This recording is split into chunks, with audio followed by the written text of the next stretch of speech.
Bueno, muy buenas noches a todos. Les damos la bienvenida. Gracias por su puntualidad, como todos los jueves. Estamos aquí presentes para dar inicio a la capacitación de esta noche. Doctor Julio, buenas noches. ¿Cómo se encuentra? Buenas noches, ¿cómo están? ¿Cómo me les ha ido? Muy bien, muchas gracias. Siendo ya las 7:30 de la noche, podemos dar inicio a la capacitación cuando guste. Con mucho gusto.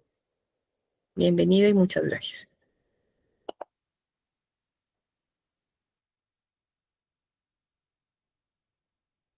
Ahí tenemos. Sí, señor. Sí, tenemos, muy bien. Buenas noches. Esta noche vamos a hablar sobre un tema relacionado con las patologías neoplásicas y han pedido que comente acerca del tumor que ocupa el lugar número 1 dentro de los tumores geniturinarios. Es el que ocupa el primer lugar y es el carcinoma prostático. Este es un cáncer que se desarrolla a partir del epitelio glandular de la próstata, de los acinos prostáticos, de los elementos ductales, ¿ya? Es un tumor con una frecuencia importante. Aquí tenemos que analizar unos factores que juegan una situación clave para hacer el diagnóstico de él, para hacer la posibilidad de que el paciente tenga esa situación de cáncer, como es esos 3 elementos que se conocen como factores de riesgo, ¿ya? Estos factores de riesgo se relacionan con la edad. A mayor edad, mayor posibilidad de tener un cáncer prostático, ¿ya? Esta es una patología que le encontramos en personas de edad avanzada, generalmente por encima de los 60 años. Se presenta este tipo de patología, la cual a medida que el paciente va aumentando en tiempo, en edad, la posibilidad es mayor, ¿ya? Algunos autores hacen unas cosas un poco descabelladas y alguien se puso pues a hacer un pronóstico acerca de la relación que tiene la aparición del cáncer con la edad, y este autor determinó que si los hombres llegasen a vivir 280 años, todos terminaríamos con cáncer prostático. Obviamente, pues es un elemento hipotético, ¿ya? El otro elemento que tenemos que tener en cuenta dentro de los factores de riesgo es la incidencia familiar. ¿Esto qué quiere decir? De que dentro de este patrón de patologías, ¿ya?, el elemento genético juega un papel significativo. Entonces, el antecedente en la familia de un cáncer de próstata hace que esa persona tenga mayor posibilidad que una persona que no tenga ese antecedente familiar. Definitivamente, pues, muchas veces la gran mayoría de las personas desconocen pues sus antecedentes familiares. Entonces, esa incidencia, esa presentación del cáncer se puede presentar en un abuelo, en un tatarabuelo, en un tío abuelo, ¿ya? Pero eso se llega a desconocer porque a duras penas las personas llegan a conocer quiénes fueron sus abuelos, sus tíos abuelos, peor quién fue un tatarabuelo, un bisabuelo, porque esto no tiene un factor de penetrancia completa. Ese factor de penetración es incompleta, y si yo tengo un cáncer de próstata, no necesariamente mi hijo va a tener un cáncer de próstata, pero tiene una posibilidad mucho más marcada que una persona que no tiene ese antecedente. Y el tercer factor de riesgo es la raza. La raza negra se ha visto que tiene mayor frecuencia de presentar un carcinoma de próstata. Factor racial que obviamente va conectado también pues al elemento genético. Entonces, si nosotros tenemos un paciente de 85 años que tiene antecedente de cáncer de próstata en su familia y además viene del Pacífico y tiene su raza negra, tiene una probabilidad altísima de ser o de hacer un carcinoma de próstata. Entonces, estos son tres elementos que nosotros debemos tener muy en cuenta. Los vuelvo y lo repito: la edad avanzada, la incidencia familiar y la raza negra. La causa, pues, realmente de este tipo de patología no es conocida. En medicina tenemos una palabra muy bonita para decir cosas que no sabemos, se llama idiopático. Entonces, esa es una etiología idiopática. Entonces, eso es una etiología donde nosotros no sabemos de dónde es que llega esta situación, ¿ya? Sabemos que sí tiene relación con las hormonas masculinas, con el andrógeno. Entonces se ha encontrado que el cáncer de próstata es andrógeno dependiente en un 70% y en un paciente es andrógeno independiente. O sea que el 70% se relaciona directamente con la testosterona, ¿ya? Y un 30% no tiene relación con la testosterona, ¿ya? A diferencia, por ejemplo, del adenoma prostático. El adenoma prostático, ¿ya?, que es un tumor benigno, es el más común de los tumores benignos, pues, ese es el 100% andrógeno dependiente. O sea que si ese paciente lo castran, ese no va a tener por dónde hacer un adenoma prostático. En cambio, acá la dependencia androgénica es del 70% y un 30% no tiene relación con el andrógeno. Generalmente se inicia en el óvulo posterior de la próstata y se propaga por los linfáticos perineurales, ¿ya? Se propaga hacia los ganglios linfáticos vesicales, a los ganglios linfáticos sacroiliacos externos y lumbares. O sea que la extensión pélvica, si así podemos decir, se hace a través de los linfáticos perineurales. Son aquellos linfáticos que van junto al nervio, ¿ya? Entonces, allá van las metástasis. Y el otro elemento metastásico por donde él se propaga es la vía venosa, a través del plexo venoso prevertebral y presacro, ¿ya?, hacia los huesos de la pelvis, huesos de la columna vertebral, que es lo más frecuente. Entonces, las metástasis óseas son las que más frecuentemente vamos a encontrar. ¿Cómo se clasifica? Pues de acuerdo a la extensión que tiene el tumor. A mayor extensión del tumor, menor pronóstico, ¿ya? Entre menor extensión, mejor pronóstico. Entonces se clasifica en estadio A, estadio B y estadio C. El estadio A es donde tenemos un tumor que prácticamente no se detecta, ¿ya? Ya vamos a ver más adelante cómo vamos a hacer con esta situación. El estadio B es un tumor que está confinado dentro de la cápsula prostática, o sea, no se ha salido, y el estadio C se encuentra más allá de la cápsula prostática. Existen unos subgrupos B1, B2, B3, C1, C2, C3, que dependen pues de qué tanto ese crecimiento del lóbulo involucra la glándula o qué tanto pues más allá de la cápsula está afectando el tumor. El elemento sintomático se relaciona con el crecimiento tumoral porque dentro de la próstata pues está la uretra. Entonces cuando esta glándula empieza a crecer nos va a obstruir el flujo urinario. Entonces en estos pacientes vamos a encontrar sintomatología obstructiva urinaria baja, ¿ya? Es muy similar la sintomatología a la del adenoma prostático. Entonces vamos a encontrar pacientes que empiezan a instalar en forma lenta, progresiva e insidiosa polaquiuria, o sea, aumento de la frecuencia urinaria diurna, nicturia, o sea, si el paciente empieza a levantarse a orinar por la noche, inicialmente esta sintomatología es leve y poco a poco se va incrementando. El paciente se levanta en la noche una vez, de vez en cuando, después permanentemente todas las noches una vez, y después otra vezcita, después dos citas, 3, 4, 5 veces. Igualmente en el día, entonces va aumentando la frecuencia urinaria. A la par, vamos a encontrar que hay disminución de la fuerza y el calibre del chorro urinario. El paciente nota que ya no tiene esa fuerza su chorro y que va a empezar a disminuir, ¿ya? Cuando quiere orinar, el paciente se demora, entonces se tiene ganas de orinar y no suelta de una vez su chorro, sino que se demora. Eso se conoce con el nombre de vacilación para iniciar la micción. El paciente vacila para iniciar la micción.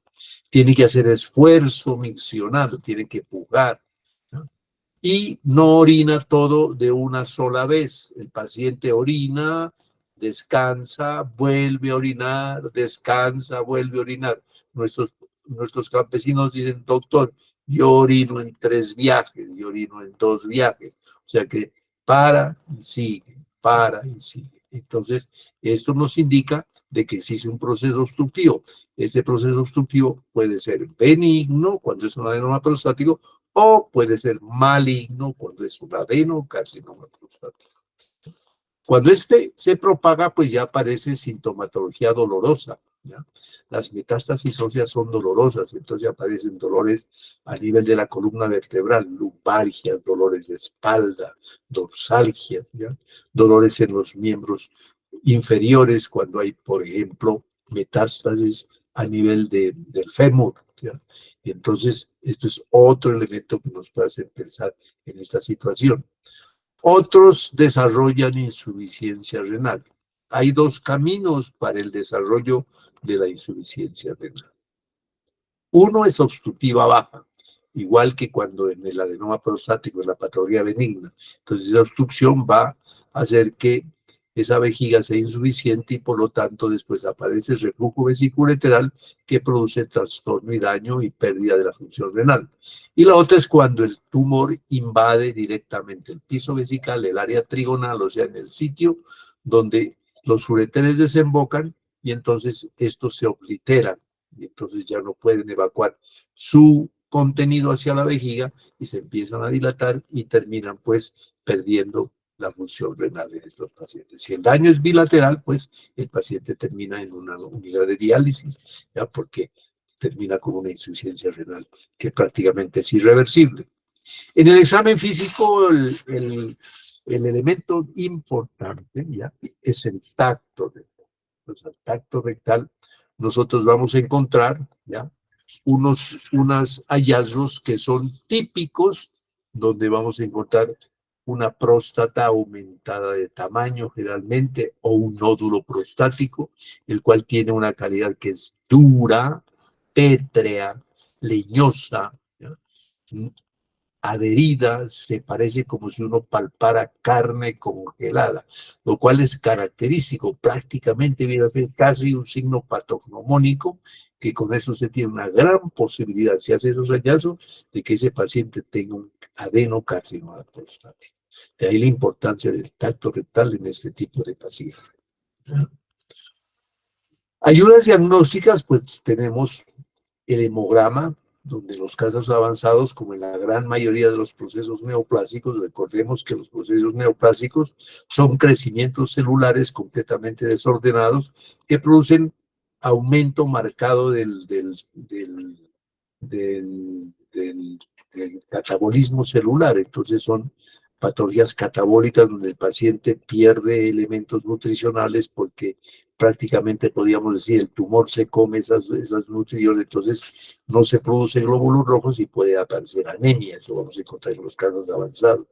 Cuando hay insuficiencia renal, vamos a encontrar nitrogenados altos, elevados, ¿ya? Y podemos encontrar en la gran mayoría de los pacientes fosfatasa ácida, la fracción prostática elevada.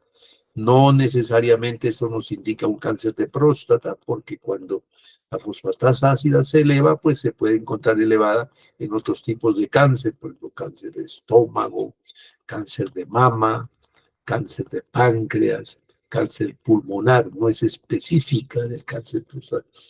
En cambio, el antígeno prostático específico es uno de los elementos claves para ayudarnos en el diagnóstico. El antígeno prostático específico es una glicoproteína que la produce exclusivamente la próstata. Y entonces, cuando nosotros tenemos un paciente con cáncer de próstata, esta glicoproteína se eleva por encima de sus valores normales, ¿ya? Si esto fuera así únicamente en el cáncer de próstata, entonces fuera un elemento pues adecuado para hacer diagnóstico, pero no solamente la podemos encontrar elevada en el cáncer de próstata, la vamos a encontrar elevada en otras situaciones, por ejemplo, cuando tenemos un adenoma prostático, o sea, un tumor benigno de gran tamaño, entonces se nos puede elevar el antígeno prostático. Después de una eyaculación se nos puede elevar el antígeno prostático. Después de una excitación sexual también nos puede pasar eso. Después de un ejercicio físico intenso también se puede encontrar elevado. En una prostatitis, en un proceso inflamatorio, encontramos también posiblemente elevado el antígeno prostático específico. En pacientes que usan sonda, en pacientes que se hacen, por ejemplo, estudios endoscópicos urinarios, se puede encontrar el antígeno prostático elevado. Por eso no quiere decir que cuando encontramos el antígeno prostático elevado, entonces decimos, eso es un cáncer. Hay veces que el antígeno prostático lo podemos encontrar elevado en unos valores mínimos o moderados, ¿no? Entonces, no necesariamente cuando encontramos estos valores elevados quiere decir que nosotros debamos hacer una biopsia prostática. Entonces, cuando nosotros encontramos esta situación, entonces pedimos un antígeno prostático que se llama libre. Nosotros tenemos dos tipos de antígeno prostático. El antígeno prostático específico, que es el que se denomina total, ¿ya? Y el antígeno prostático libre. El antígeno prostático total, ese va en la sangre amarrado a una proteína. O sea, se va en coche, va en su nave ahí navegando dentro de la sangre. En cambio, el libre, ese va suelto, ese va solito, ese va a pie, ¿ya?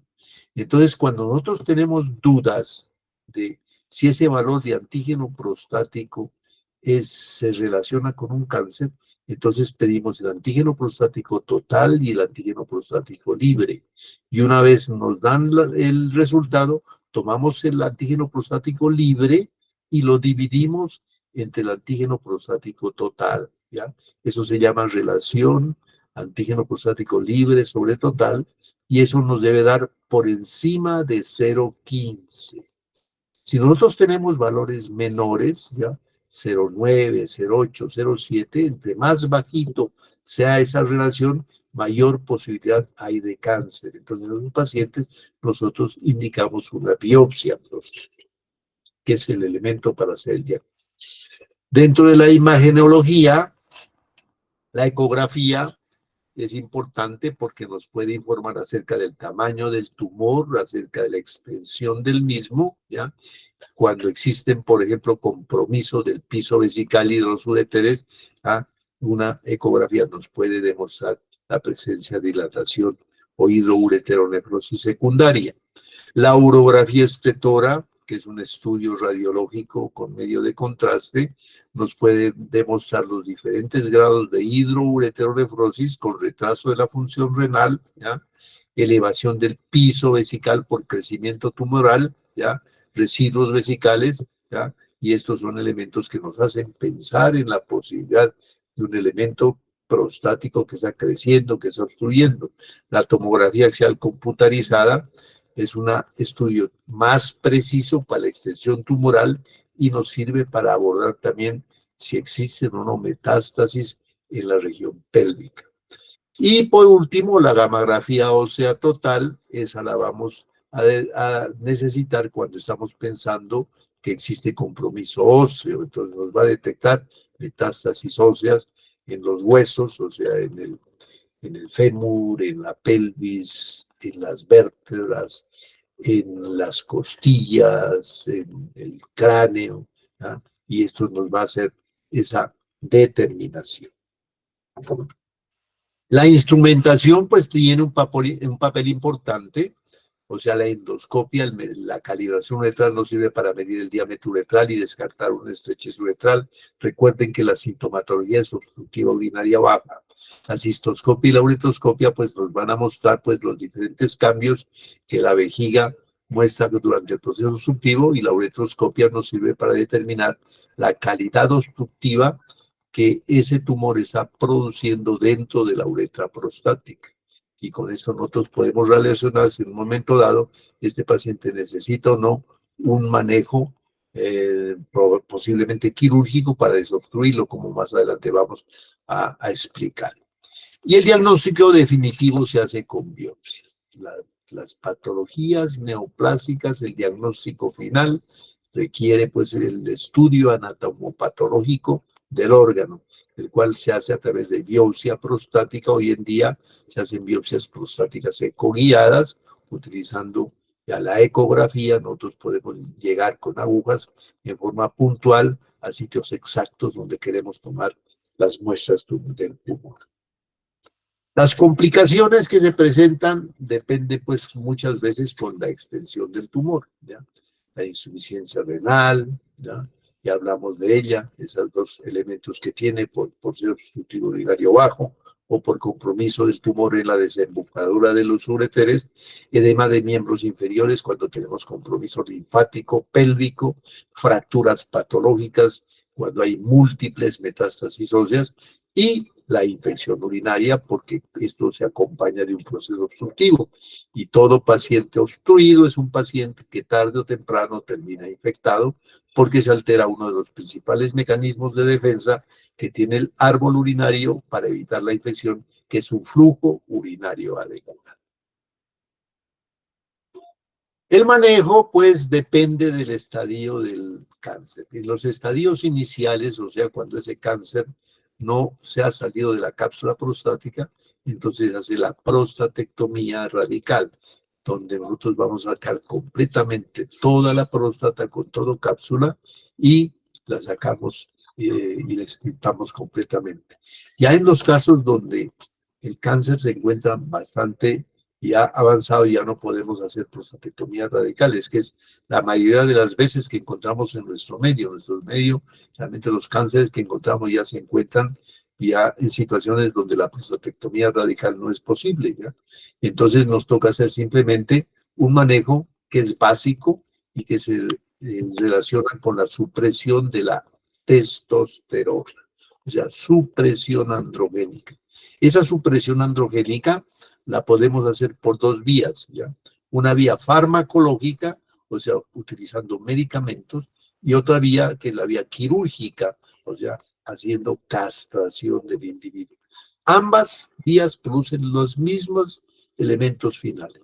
Una supresión androgénica farmacológica es igual que la castración quirúrgica, por eso esa se le denomina también castración química, ¿ya? Entonces, muchas veces yo a mis pacientes les sugiero la castración quirúrgica porque estas drogas son costosas y nuestras EPS muchas veces tienen dificultad en entregar los medicamentos al paciente. Por ejemplo, si vamos a hacer supresión androgénica farmacológica, podemos utilizar un medicamento que se llama El acetato de leuprolide es una ampollita que se utiliza cada 6 meses, pero cada ampollita nos cuesta 5 millones de pesos. Entonces, muchas veces las EPS son muy reacias a entregar este medicamento y los pacientes se demoran en recibir su medicamento y entonces hay problemas después y la situación se complica. Se acompaña con radioterapia, ¿ya? Del lecho pélvico para tratar de destruir lo más posible el elemento tumoral. La citorreducción la vamos a aplicar cuando nosotros tenemos proceso obstructivo. ¿En qué consiste? En extraer la próstata por vía endoscópica, o sea, hacer una resección transuretral de la próstata, lo que se conoce con las siglas de RTU prostática, con el fin de ampliar lo mayor posible el ducto uretral para que el paciente pueda orinar sin problema. Y se aplica, pues, el tratamiento que es la supresión androgénica y la radioterapia. Y aquí viene el otro elemento para qué nos sirve el antígeno prostático específico. Entonces, el antígeno prostático específico nos sirve, uno, como ya vimos inicialmente, para tamizaje, ¿ya? Para saber si ese paciente ya posiblemente tenga una próstata con adenocarcinoma, una próstata tumoral, ¿ya? Y esta la utilizamos hoy en día para la gran mayoría de pacientes por encima de los 60 años, entonces se hace con ellos un control por medicina general, ¿ya? Anual, y siempre les pedimos el antígeno prostático específico. Si lo encontramos elevado, entonces ya lo vamos a estudiar. Si lo encontramos normal, no hay ningún problema. Y el otro elemento que nos sirve el antígeno prostático específico es para seguimiento en el tratamiento. Entonces, si tenemos pacientes con antígenos prostáticos elevados y hacemos tratamiento, ya sea la prostatectomía radical o la supresión androgénica, cualquiera de ellos, entonces los vamos a seguir con el antígeno prostático específico. El antígeno prostático específico, en los tratamientos que funcionan, entonces va a empezar a disminuir hasta que se negativiza, ¿ya? Al principio hablábamos de que este tipo de tumor, el 70% son andrógeno dependientes y el 30% no, ¿ya? Para saber eso no sabemos qué tipo de tumor tiene el paciente, porque eso no se puede determinar. Eso lo sabemos con el tratamiento y el seguimiento. Cuando los tumores son andrógenos dependientes, el antígeno prostático disminuye progresivamente hasta negativizarse, ¿ya? Esos tienen muy buen pronóstico. Muchos de los pacientes se curan. O sea que el 70% de los cánceres de vejiga tienen un pronóstico bueno. El 30% de los que son andrógenos independientes, ese pronóstico es reservado, ¿ya? Entonces, nosotros sabemos que ese paciente se encuentra en ese porcentaje cuando hacemos tratamiento y el antígeno no mejora, se mantiene a los mismos niveles o inclusive se puede elevar. Entonces ya son pacientes que se salen del manejo de supresión androgénica y hay que remitirlos al oncólogo para que empiece pues a trabajar con quimioterapia, pues con pronósticos que son bastante reservados. ¿Ya? Con esto pues damos por concluida la conferencia. Espero pues que les haya ilustrado lo suficiente acerca de este tipo de patologías. Muchas gracias. Muchísimas gracias, doctor Julio. Queremos saber si hay alguien que quiera realizar alguna pregunta.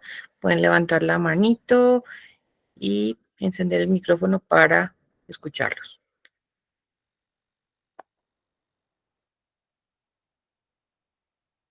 Si no hay preguntas, un aporte. Nora, Alexandra levantó la mano.